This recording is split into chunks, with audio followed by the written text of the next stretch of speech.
listening to Krystal Clear Lore, a Wormsong production. Aoife opened the blinds to her room at Kilkea Castle.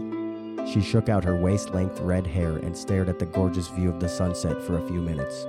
She was visiting Ireland after months of dreaming, saving, and planning, and could hardly believe she had finally made it. She was gonna spend a proper Samhain tonight and try to meet some old world spirits. And after all, what woman would be able to resist staying in a castle? Let alone a castle that was thought to be haunted on the spookiest night of the year. Even if Aoife saw no ghosts, she still got to stay in a castle and enjoy certain privileges that would be lost to her once she returned home. Smiling and excited by the night's adventure, Aoife headed to her luggage. She grabbed her ghost hunting equipment, which was pretty rudimentary still. She had an EMF detector, a digital video camera, and her newest toy, a spirit box. Aoife turned it over in her hands, examining it. Apparently, ghosts could use the rapidly skipping radio stations to communicate with her in real time. No more playing back a recording and possibly missing the moment. Once she was geared up, she headed out of her room, making her way to Mola Graylin Wood. She wasn't too sure that Wizarding Earl would be out tonight, as he only came out every 7 years. But she had heard the other guests had seen a man with a torch out in the woods. Usually that wouldn't be too strange, but when they had come up to where she should have been, he was gone. No trace left behind. It definitely sounded like a ghost. Aoife couldn't wait to discover who this strange man was and why he was haunting the grounds. She almost ran outside the door and into the woods, mercifully avoiding staff and the other guests. It was dark when she reached the forest. Excitedly, she started walking along the paths, with the EMF reader on and in front of her. It took a couple of miles, but she heard a chirp come from the EMF reader. Something was causing it to react. Aoife stopped and stared at the EMF. It didn't spike. Slowly, she began pointing it to her left. Nothing. She turned to her right, and it chirped at her again. I know you're out there, She called in the direction of the EMF spikes. No answer. Of course not. Aoife grabbed her digital video recorder and began filming. Once she got all set up, she slowly searched for an entity again. She had almost gone a full circle when she heard it. Hello? Would you like to come talk to me? Aoife asked, not really expecting an answer.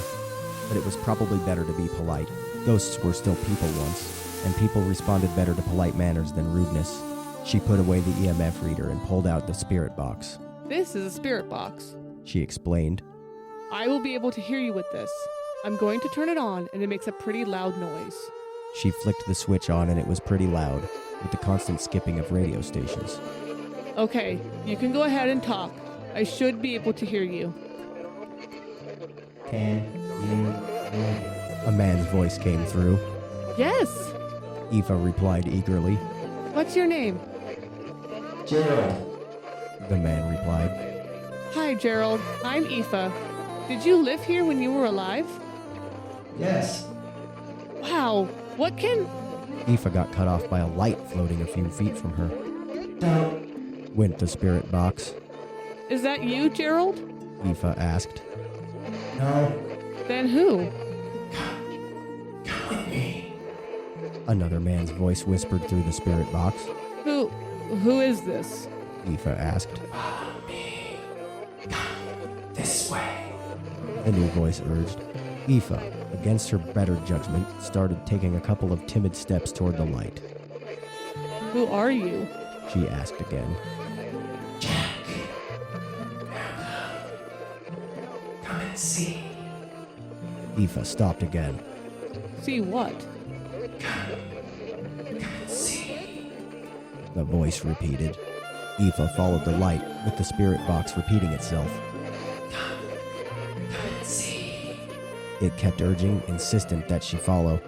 Stop. The first man, Gerald, shouted through the spirit box.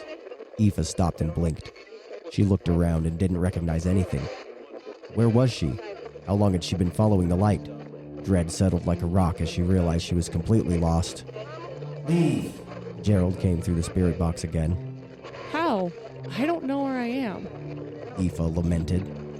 Help. Find. Way. Promise you won't try to get me more lost? Promise. Came the reply. Jack's. More. Mine. Aoife nodded. Okay, help me then, please. Turn around. Aoife turned and saw a silhouette of a man riding a horse. Is that you, Gerald? Yes. Follow. Aoife swallowed and followed the man out of the woods. She hadn't realized she had gone so far, as it must have been at least an hour to trek out to the woods. Once she stepped out and saw Kilkea Castle, she breathed a sigh of relief. Thank you, Gerald.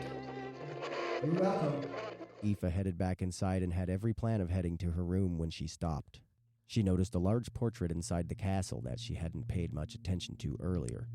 It was a rather impressive portrait of a man riding a horse. As Aoife studied it, a staff member walked by. "Impressed with his lordship?" Aoife looked at him questioningly. I'm sorry? "His lordship," the staffer pointed again.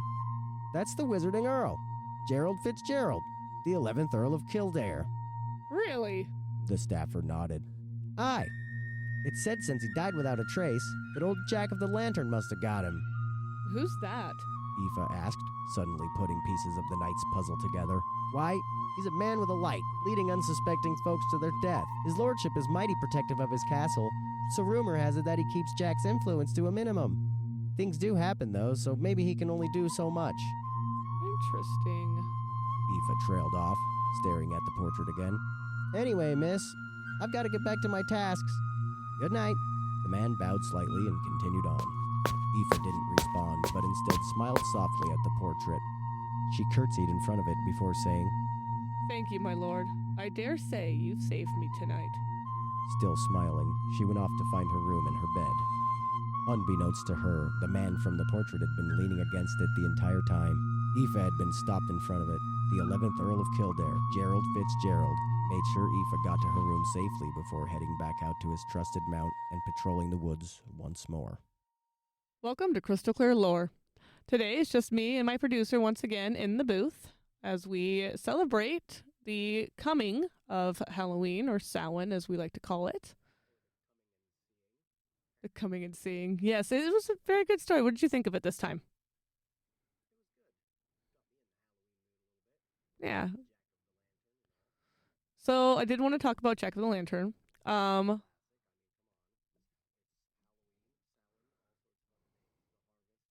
It's also called Hallows Eve, I think the Catholics.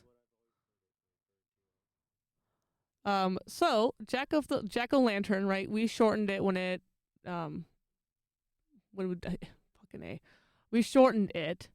It used to be Jack of the Lantern is where we get Jack o' Lantern, right? Oh, so according to the Carnegie Museum of Natural History, Jack o' Lanterns do originate in Ireland, which is also where we get Samhain from. It's an Irish holiday. It's kind of like it's like a nickname, right? So we would say it's like, oh, any old, Tom, Dick, or Larry over here. It's kind of like, oh, he's just like any old Jack over there. The average Bill, average Jack. Like that's that kind of colloquial nickname. Yeah, it's kind of like the word dude. Yeah. So Jack-o'-lanterns, they started in Ireland in the early 1600s. Carnegie Museum of Natural History and the Merriam-Webster Dictionary both verified those sources for me, which I found was hilarious. It was in the dictionary too. Again, it comes in clutch. Originally, they were not pumpkins. They were turnips. And they're a lot scarier as turnips than they are of pumpkins. They're very scary. We might do those as a thumbnail. They're weird. It's very weird. They are actually terrifying as turnips. They've only been a pumpkin since about the 19th century, which is when they started getting exported back from the Americas to Europe. And they do work better. Like pumpkins work a lot better to carve the faces in because of their hollow nature than a turnip, which is not hollow at all. So they do. For carving, it's just an easier thing to carve. That's why we still carve them now, even though it started like 400 years ago to carve those.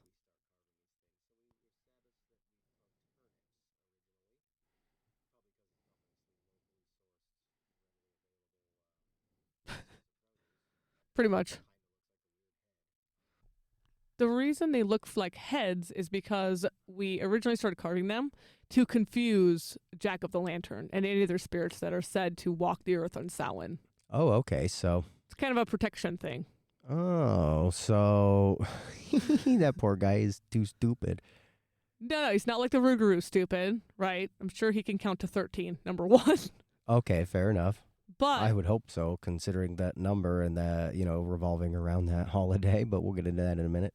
well, the story of Jack of the Lantern actually talks about, so the main character in the story of like Jack of the Lantern, like the origin story, is Stingy Jack. He's also called Jack the Smith, Drunk Jack, Flaky Jack, and there's a lot more monikers for him. Drunk Jack. Drunk Jack. Because, he's the only Jack to ever get drunk, I'm sure. Old Jack of Wobbles. Pretty much. I'm going to say Stingy Jack is what I think we're going to call him because that was the one the most sources called him, was Stingy Jack. Cracker Jack. The food. No. Guys, the food. He could. So the story of Stingy Jack, I found an 1851 poem written by Hercules Ellis. Hercules. And I think I'm gonna kind of summarize it here of what the story is. So, once upon a time, Stingy Jack, also called Stingy John sometimes, Oh, where old Stingy John. was known to be a churl, which is an impolite and mean-spirited person for your vocabulary. Churl? Churl. Does that solve the whole Karen thing? I mean, that's kind of what Karens Is that are. where surly comes from? Yeah. I had okay, quick story time, very short. I actually had an English teacher named Mrs. Searles, and she was pretty surly. Was it SURL? EARLS. Ah, okay. Yeah, it was weird. That might mean something different. I'm not sure about the etymology there. But I don't know. It just sounds the same kind of. Well, it kind of sounds like the same meaning, so maybe. So Jack was known to be, Jack's an asshole, right? Let's be honest. That's what he is.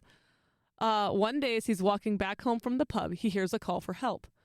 Completely out of character for him, he takes the stranger home and takes care of him. The stranger turns out to be an angel in disguise. For taking him in and proving that Jack still had mercy in his heart, even though it was not, it was withered and not the best, Jack gets himself 3 wishes. I am starting to feel like, by the way, at this point in the story, just to do a side pause, I feel like they changed it to angel when Catholicism started really moving into the country. Because I have never heard about other angels giving wishes. That's more of a Jinn thing than a Yeah, I've never heard of angels doing it. So there's my theory, but we'll have to dig more into it. So Jack has 3 wishes. He wishes for whoever sits in his chair other than him to be stuck there, whoever goes through his tools other than him to be stuck to the wall, and whoever touches his tree to be stuck there until he says they can go. The angel grants the wishes and leaves. A promise is a promise after all. So 9 years later, Jack's time on this earth is up. It's time for him to die. Ooh. The devil sends up a demon to collect Jack's soul. Jack invites the demon in and offers him a seat in his chair, to which the demon gets stuck. Jack beats it with a flail, like a little whip, until it agrees that once it's set free, it will never return for him. Of course, it agrees. Jack lets it go, goes back down to hell, and makes his report. The next day, another demon's sent. It's a completely different demon. Jack agrees to go, but only after he fixes his shoe. Okay. He has to fix that shoe first. Very important.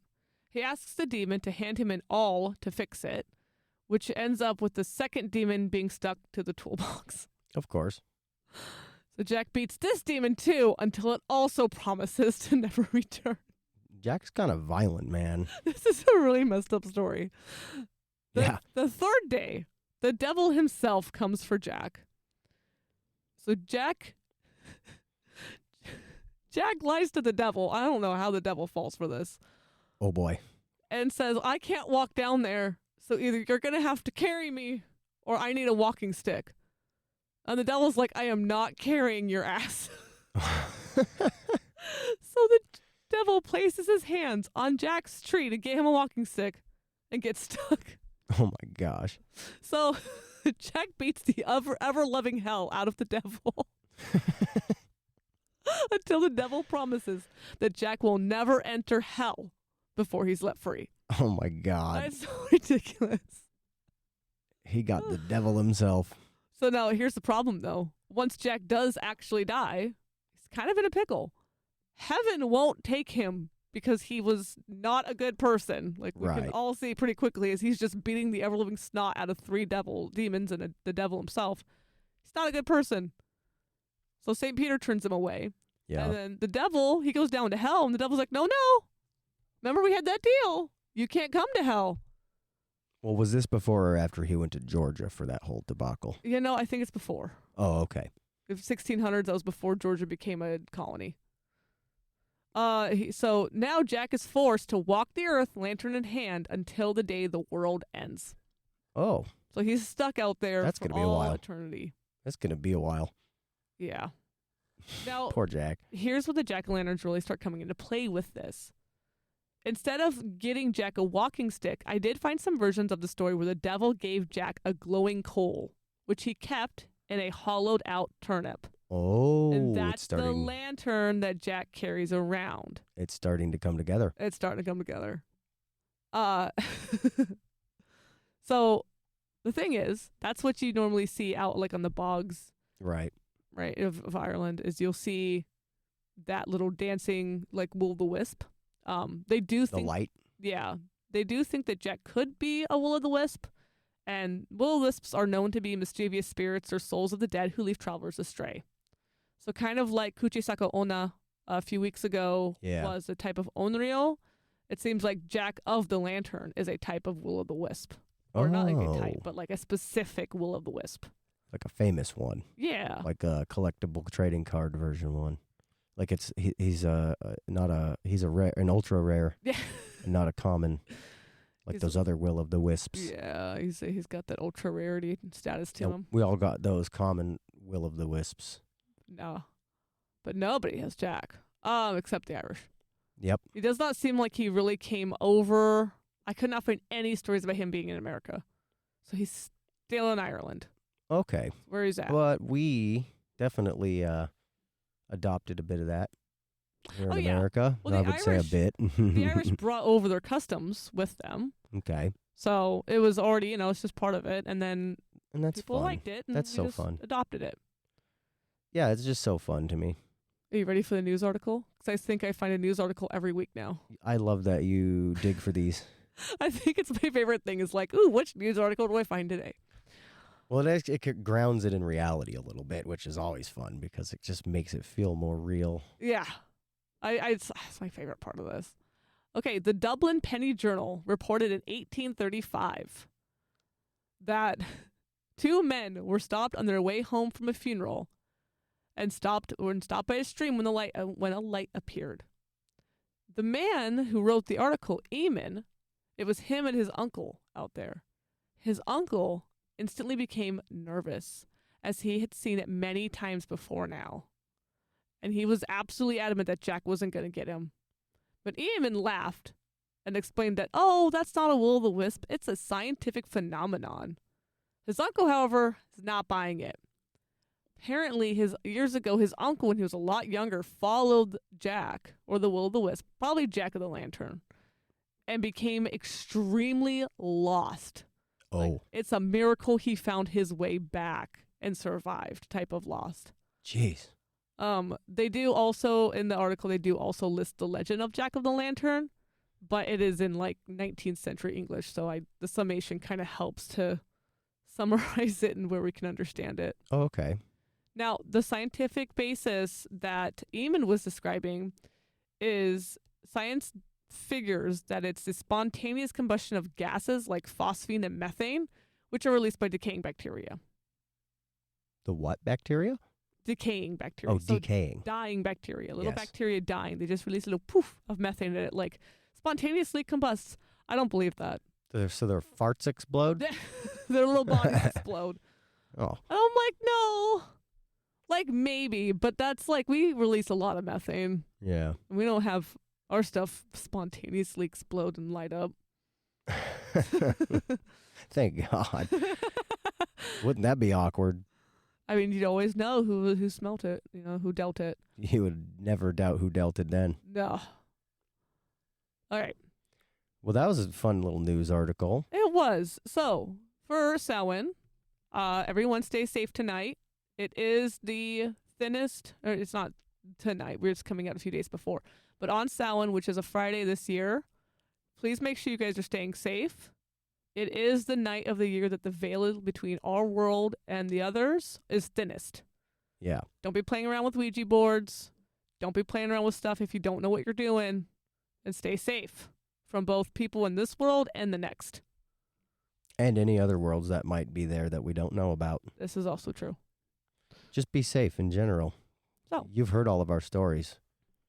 And that's it. That's all we have for tonight. And I keep forgetting to do this, so we're going to start doing it now. Thank you to my poor husband, who is also my producer and has to put up with me saying goofy shit all day, every day. But I do appreciate it. And thank you to my editors, Katie Alapai and Samantha Gregg, for going over the story, editing it, and giving me constructive criticism for it. They've been editing all my stories, and I've not thanked them once. Thanks, guys. Double thanks.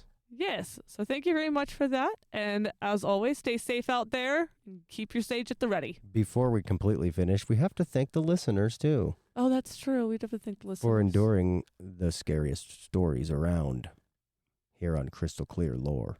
I tried to make this one not too scary because the last few have been pretty gnarly. Okay, quick side note before we end then, because it is kind of funny. When you type in on the where I find my sound effects, yeah, anything that's labeled as Halloween is always just some weird silly, ding-a-ding-a-ding-a-ding-a-ding, some just silly Halloween music like you'd see in like a Disney Halloween movie, like Halloween Town. Oh, Halloween Town's so good though. And just it's lovely though because it's just like it does feel Halloween. It makes Halloween.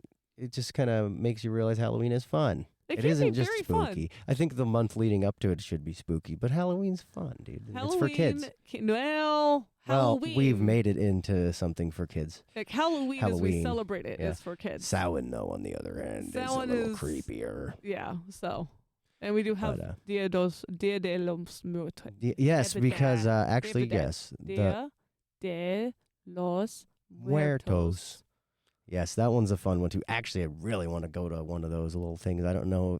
There's probably none around us, but you guys, if you have any Samhain, Halloween, Dia de los Muertos stories, sorry, we're very white.